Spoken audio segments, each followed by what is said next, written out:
কাটোয়া 1 নম্বর block প্রশাসনের সহযোগিতায় গিধ গ্রাম পঞ্চায়েতের কৈথন গ্রামের একটি লজে আমাদের পাড়া আমাদের সমাধান ক্যাম্প অনুষ্ঠিত হলো।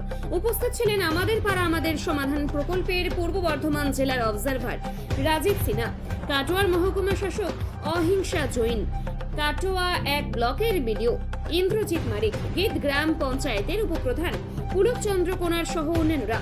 কৈথন গ্রামের মানুষেরা ক্যাম্পে এসে সমস্যা শুনে সেগুলিকে লিপিবদ্ধ করা হয়। যেগুলি বেশি অগ্রাধিকার পাবে সেই সমস্যাগুলি সমাধান করা হবে। আজকে ক্যাম্প হলো গিদগ্রাম অঞ্চলের কৈথন সংগ্রামণ্ডপ। সেখানে কৈথনের 257, 258 এবং 260 নম্বর বুথে ক্যাম্প। ক্যাম্পটার নাম কি রেখেছে? আমার পাড়া আমার সমাজ। মানুষের পরিষেবা কীরকম দেখছেন ক্যাম্পে? মানুষের পরিষেবা মানে অভূতপূর্ব সারা দিতে বহু মানুষ অন্তপক্ষে প্রায় 1,500 থেকে 2,000 বেশি হয়েছে এবং তাদের সমস্যার কথা বললেন। তারা সমস্যাগুলো নথিবদ্ধ করা হলো এবং আগামী দিনে সেই সমস্যাগুলো আমাদের পরামর্শ সমাধানে কীভাবে সমাধান করা যায় সেগুলো সব চিন্তা ভাবনা হবে। কী রকম উৎসাহ দেন ক্যাম্পে?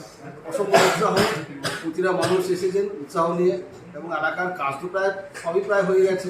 যেটুকু কাজ বাকি আছে সেটুকুর জন্য তারা বললেন ছোটো ছোটো কাজ যেগুলো আছে বাকি পড়ে আছে সেগুলো নিয়ে তারা বললেন।